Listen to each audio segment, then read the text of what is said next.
আরে না, কেমন হচ্ছে এবার? কয়েক মাসের কর তো মকুব করে দিয়েছি, নিশ্চয়ই শাকসবজি অনেক কম দাম। হ্যাঁ, শাকসবজির মূল্য অনেকটাই কমে গেছে, বেচাকেনাও ভালোই হচ্ছে।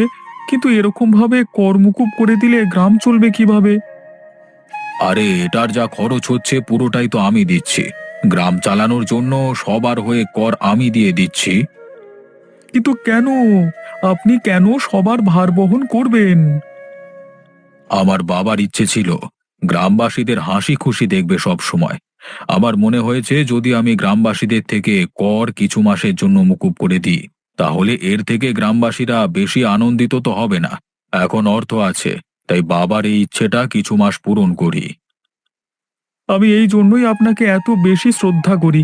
বেশিরভাগ মানুষ তো বেঁচে থাকতেও বাবা মাকে ভালোভাবে যত্ন করে না। আপনি আরেকজন, যিনি বাবা গত হওয়ার পরেও তার ইচ্ছেকে পূরণ করেছেন। যারা মা বাবার যত্ন নেয় না তারা হলো মূর্খ। এক সময় মা বাবাই যে তাদের কত কষ্ট করে বড় করেছে সেটা ভাবে না। সবাই যদি ভাবতো, তাহলে মা বাবাদের আর দুঃখ কষ্ট থাকতো না। আচ্ছা, যাই হোক, এবার হিসেবপত্রগুলো করা যাক। শুরু করো। দাদা, হোটেলের খাবার দাম কেমন? মাছ ভাত 80 টাকা, মাংস ভাত 100 টাকা, ঘোড়ার ডিম ভাত 90 টাকা, আর যদি শুধু সবজি ভাত খান তাহলে 70 টাকা। কি দেবো আপনাকে? বাবা, খাবারের এত চড়া দাম, কিন্তু বাজারে শাকসবজি মাছ মাংস সবই তো সস্তা। এই সস্তার বাজারে আপনি এত দাম রেখেছেন কেন? দেখুন দাদা, এখন কিছুদিনের জন্য বাজারে সবকিছু জিনিসের দাম কম, কিন্তু জিনিসের দাম বেড়ে গেলে আমাকে তো এই দামেই বেচতে হবে। তখন তো আমার লোকসান হয়ে যাবে, তাই আগে থেকেই বাড়িয়ে রেখেছি। না না, আমি তো আপনার দোকানে আসি। জিনিসপত্রের দাম বাড়লে আপনি আবার দাম বাড়ান। একটু বেশি লাভ করছেন না আপনি। সাধারণ মানুষ এত টাকা দিয়ে খাবার খেতে পারবে না। এই যে মশাই, মেজাজটাকে গরম করবেন না। খেতে হলে খান, না হলে আগের পথে চলে যান, চলে যান।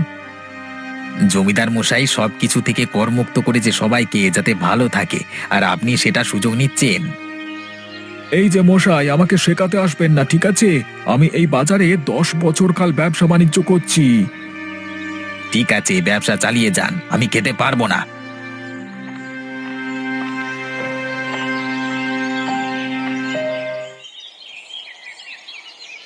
আহ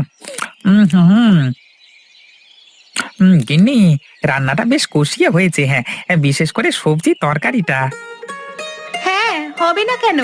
বেশি করে সবজি দিয়ে ভালোভাবে রান্না করেছি তো। আসলে এখন তো তুমি বাড়ির জন্য বেশি করে সবজি রাখছো। হ্যাঁ, রাখবো নাই বা কেন? এখন আর কর দিতে হচ্ছে না। জিনিসপত্রের দাম তাই জন্য কম। সবই হয়েছে আমাদের জমিদার মশাইয়ের জন্য। উনি যদি কর মুকুব না করতেন, তাহলে আর হতো না। আমাদের জমিদার মশাইয়ের মন খুব ভালো। আমাদের জমিদার মশাইয়ের অধীনে 2টি গ্রাম আর একটাই বাজার। সেই বাজার এত সস্তা হয়ে গেছে, বাইরেকার গ্রাম থেকেও মানুষ কেনাকাটা করতে আসছে। জমিদার মশাই অনেক ভালো কাজ করেছেন। সবাই ওনার গুণগান গাইছে। কিন্তু এইভাবে বেশি দিন হবে না, কারণ 2টো গ্রাম চালাতে হলে প্রাপ্য টাকার প্রয়োজন হয়। আমাদেরকে খুশি রাখবার জন্য কিছুদিনের পর মুকুব করে দিয়েছেন। সে যাই হোক, ভালো কাজ করেছেন উনি। অন্য গ্রামে কেমন করে কর আদায় করে দেখেছো? আর আমাদের জমিদার মশাই কেমন ভাবে কর নেয়? অনেক তফাৎ গো। হ্যাঁ, তফাৎ তো আছেই। তা না হলে আমাদের এই 2টো গ্রামের কথা অন্য গ্রামে হতো না। সবাই চর্চা করে আমাদের জমিদার মশাইয়ের কথা। সবাই সমান হয় না। সব জমিদার অত্যাচার করে না। এটা তার প্রকৃত প্রমাণ। আচ্ছা, আমি এবার উঠলাম, চোখগুলো জুড়িয়ে যাচ্ছে, একটু ঘুমোতে হবে।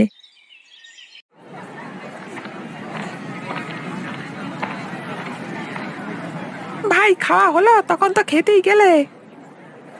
আর খাওয়া কোথায় হলো, গিয়ে একটু ঝামেলা হলো তো। কেন, তুমি তো খেতে গেলে, ঝামেলা কিসের জন্য হলো? আমার বাড়ি তো মণিপুরের সেই শেষ প্রান্তে। আমি কি বাড়িতে খেতে যাব নাকি? তাই জন্য বাজারের হোটেলটায় গেছিলাম। সবকিছুর এত দাম, বাপ রে বাপ! আমি শুধু একটু বলেছি বলে ঝামেলা। ওই দোকানে সব সময় খাবারের দাম আকাশ ছোঁয়া, কিন্তু খেতে অতটা ভালো না। আচ্ছা তুমি বলো, এখন বাজারে সবকিছুর এত কম দাম, তাও কেন এত দামে খাবার বিক্রি করছে? এটা তো উচিত নয়।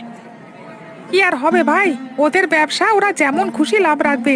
তুমি আর আমি তো বলতে পারি না। হ্যাঁ, গ্রামে একটাই খাবারের হোটেল তো, তাই জন্যই অত ওর দেমাগ। এই দেমাগ একদিন মাটিতে মিশে যাবে, এত অহংকার ভালো না। সেটা তুমি আমি বুঝি, কিন্তু ওই হোটেলের মালিক পলাশ বোঝে না।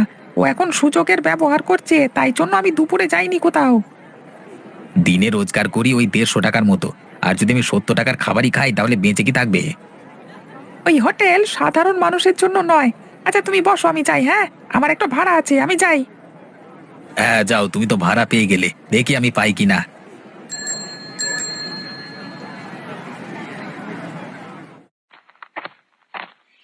কে কোথায় আছো, একটু এইদিকে এসো। জমিদার মশাই, আপনি এসেছেন? কি খাবেন আপনি বলুন? তোমাদের এখানে কি কি পাওয়া যায়, কত করে দাম?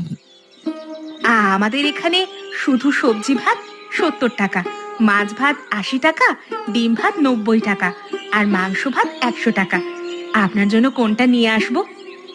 সে কি, বাজারের সবকিছু কেমন দাম চলছে সেটা জানো? খাবারের এত দাম, আমি নয় এত টাকা দিয়ে খেতে পারবো, কিন্তু সাধারণ মানুষ খাবে কিভাবে? আর তাছাড়া এখন কয়েক মাস কর মুকুব করা আছে, এত দাম হওয়ার তো কথা না। আগে আমাদের এই হোটেলে সবকিছুর দাম বরাবরই এই রকম, কমেও না বাড়েও না। তোমার স্বামী কোথায়? ওনাকে ডেকে দাও তো, ওনার সাথে কথা আছে। এই সময় আমার স্বামী তো হোটেলে থাকে না, আমিই থাকি। যা বলার আমায় বলুন, অসুবিধা নেই। আমি বলছি তোমাদের হোটেলের খাবারের দাম কমাতে। আমি কর্মকুব করেছি কিসের জন্য? যাতে সবকিছুর দাম একটু কমে। কর্তাবাবু, এটা তো সম্ভব নয়। আমাদের হোটেলে বরাবর এই দামে বিক্রি হয়, আমরা তো কমাতে পারবো না। দরকার হলে আপনি কর বসান সবকিছুতে। হ্যাঁ, তোমাদের ব্যবসা তোমরা বুঝবে, এখানে আমি কিছু বলতে পারি না। কিন্তু এত দাম দিয়ে আমি খাবো না। আমিও আজকে সাধারণ মানুষ হিসেবে নিজেকে দেখতে চাই।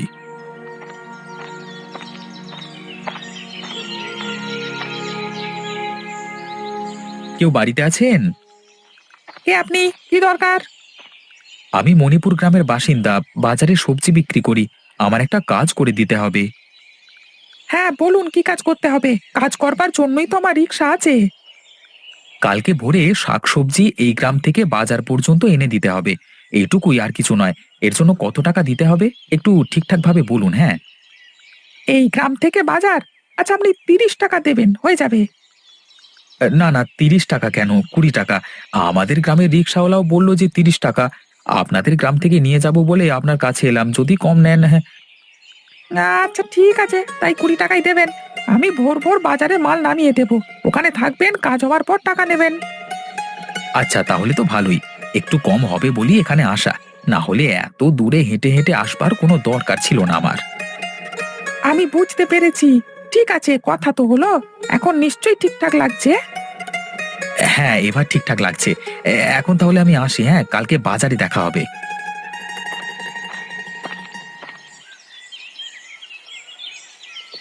জমিদার মশাই, ও জমিদার মশাই, কি হলো আজকে এখনো দরজা খুলেননি কেন? এই তো, এসো এসো, ভেতরে এসো। আজকে একটু আগে ঘুম থেকে উঠলাম তো, তাই আর দরজা খোলা হয়নি।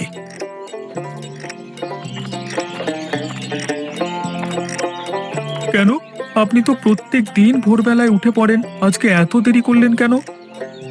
কালকে রাত্রেবেলায় চিন্তা ভাবনা করতে করতে ঘুম আসেনি, তাই জন্যই আজকে উঠতে একটু দেরি হয়ে গেল। দাঁড়াও, আমি চাটা নিয়ে আসি, তোমার জন্য নিয়ে আসছি আমি। না না জমিদার মশাই, আমি খেয়ে এসেছি, আর খাবো না। এই তুমি চুপ করে বসো তো, আমি যেন একা একা খাবো, আমি আসছি। এই নাও রবি, গরম গরম চা নাও। আচ্ছা এবার বলুন তো, কি চিন্তা ভাবনা করছিলেন যে আপনার ঘুম এলো না? কালকে বিকেলে বেরিয়েছিলাম, হোটেলে ঢুকেছিলাম, যা দাম বললো তা শুনে বেরিয়ে এলাম। এটাই হচ্ছে সমস্যা। আমাদের গ্রামে একটাই তো হোটেল, তাতেও যদি এত করে দাম হয়, তাহলে সাধারণ মানুষের লাভ কি?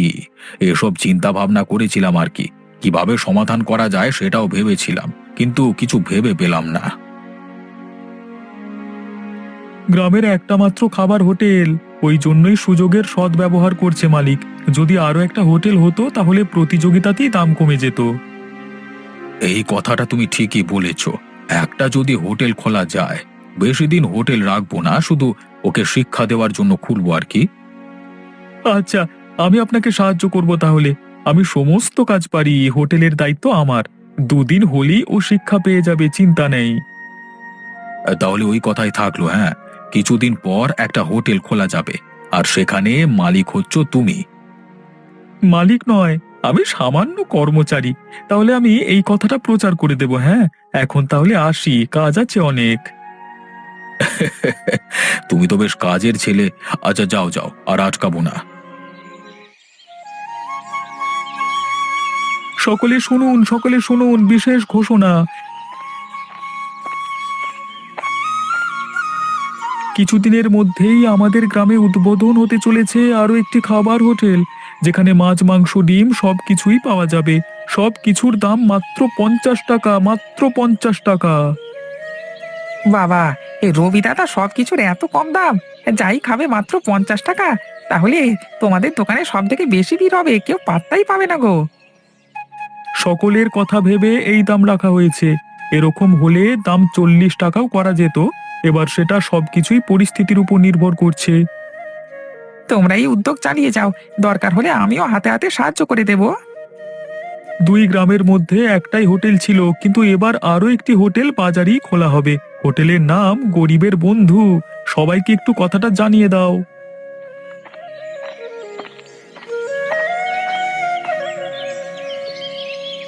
কি গো, শুনলে? কি সব ঘোষণা করে দিয়ে গেল! আমাদের থেকেও কম টাকায় নাকি খাবার খাওয়াবে। শুনলাম তো সবই। এইসব শোনার পরেও তোমার মনে হয় আমাদের হোটেলে আর লোক আসবে? সবাই ওই পাশের হোটেলেই যাবে। মাত্র 50 টাকায় মাছ, মাংস, ডিম যে যা খেতে চাইবে খাওয়াবে। যাই হোক, তোমার মতো এত ভালো রান্না কেউ করতে পারবে বলে মনে হয় না। রান্না খারাপ হলে কেউ খাবে না, সবাই তখন আমাদের হোটেলে আসবে। জমিদার মশাই নিজের দায়িত্ব নিয়ে হোটেল করাচ্ছে, তাহলে রাঁধুনিও নিশ্চয়ই ভালোই হবে। জমিদার মশাই কাঁচা কাজ করবেন না। কিন্তু জমিদার মশাই হঠাৎ করে হোটেল খুলছেন কেন, এটা তো আমি বুঝতে পারছি না। আমি তোমায় বলেছিলাম না, কালকে জমিদার মশাই খেতে এসেছিলেন, দাম শুনে উঠে চলে গেলেন। মনে হচ্ছে ওই কারণেই। কি আর বলবো, আমার ব্যবসা মনে হয় বন্ধ করে দিতে হবে। তুমি কিছু দাম কমিয়ে দাও না, তাহলে দেখবে আবার মানুষজনের ভিড় লাগবে। না, দাম কমিয়ে দিলে লাভ হবে কিভাবে? তাহলে তো লস হয়ে যাবে। জমিদার মশাই হোটেল খুলছেন, ওদের অনেক টাকা পয়সা। আমি কি আর পারবো ওদের সাথে পাল্লা দিতে? তবু আমি চেষ্টা করব। রান্না তো আমি ভালোভাবেই করি, দেখা যাক কি হয়। সবই বিধাতার ইচ্ছা, ওনার ইচ্ছার বিরুদ্ধে তো কিচ্ছু হয় না।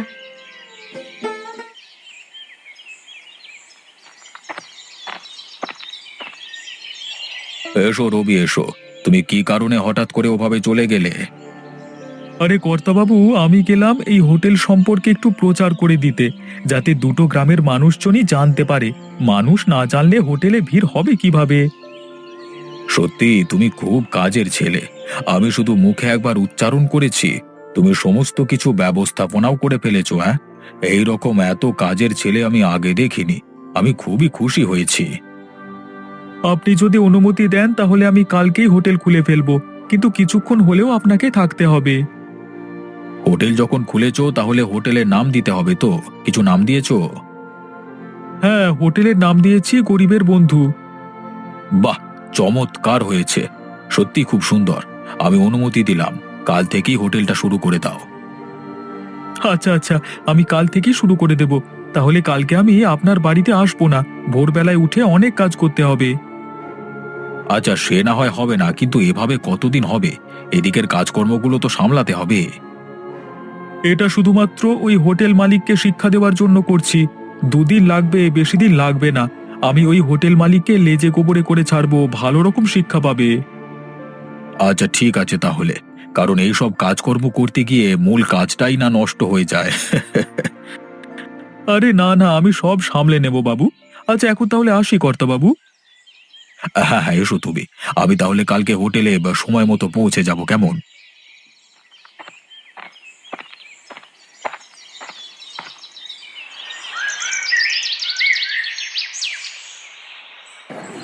বাবা, আজকে ভোরে কত কুয়াশা এসেছে। শীতের আগমন ঘটবে এবার। তাড়াতাড়ি বাজারগুলো করে রান্না চাপিয়ে দিতে হবে, তবে তো লোকে সময় মতো এসে খেতে পারবে। যাই যাই, পা চালিয়ে বাজারে যাই। আসুন রবিবাবু, আমার দোকানে আসুন, সমস্ত কিছু টাটকা তরতাজা। দাদা, আপনি এদিকে আসুন, আমার কাছে সমস্ত সবজি কম দামে পাবেন।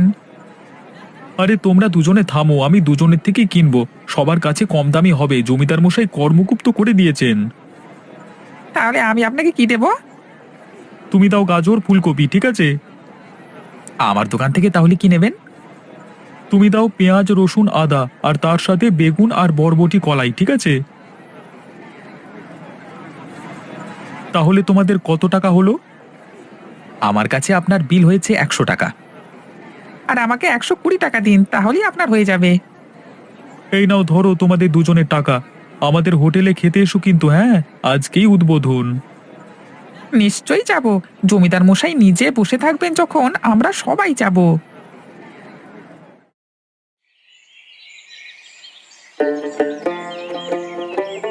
আহা, খাবারের কি স্বাদ! এত অল্প টাকা এরকম সুস্বাদু খাবার সত্যি খুব সুন্দর। রান্না সব ভালো হয়েছে তো? খাবার খেয়ে সবার পেট ভরছে তো? হ্যাঁ জমিদার মশাই, খাবার খুব সুস্বাদু হয়েছে, এক কথায় লাজবাব। আর থালায় এত পরিমাণে ভাত দিয়েছে, পেট ভরেও পাতের কোণে পড়ে থাকবে। তোমাদের খুশিতেই আমাদের খুশি, ভালোভাবে খাওয়া দাওয়া করো। গিন্নি, ওদের হোটেলে ভিড়টা একবার লক্ষ্য করে দেখো। আর আমরা কোথায় বসে আছি দেখো, আজকে একটা খরিদ্দারও আসবে না বুঝতেই পারছি। তুমি একবার জমিদার মশাইয়ের সাথে কথা বলো। এইভাবে চলতে থাকলে আমরা তো পথে বসবো গো। সংসার চলবে কিভাবে আমাদের? আমি জমিদার বাবুর সাথে কথা বলে দেখব, দেখি উনি কি বলেন। ওনার তো টাকা পয়সার কোনো অভাব নেই, তাও কেন যে হোটেলটা খুলেছে। ওদের দোকান যখন বন্ধ হবে তখন একবার যাব, গিয়ে কথা বলবো জমিদার মশাইয়ের সাথে। আমাদের কি হবে গো এবার? শেষে পথে বসতে হবে না তো? তুমি কেঁদো না গিন্নি, আমি কিছু না কিছু একটা ব্যবস্থা করব, তুমি কেঁদো না। জমিদার মশাইয়ের খাবার ওই হোটেলের থেকে অনেক ভালো। ওখানে বেশি টাকা দিয়ে ভালো খাবার পাওয়া যায় না। ভালোই হয়েছে এই হোটেলটা খুলেছে, আমি তো রোজ এখানেই খাবো। হ্যাঁ জমিদার মশাই, আমিও রোজই আসবো আপনার হোটেলে আর কি। খুব ভালো লেগেছে আমার এই খাবার, আপনাদের ব্যবহারও খুব ভালো লেগেছে। তোমরা খুশি হলেই আমি খুশি। গরিবের বন্ধু সব সময় তোমার সাথে আছে।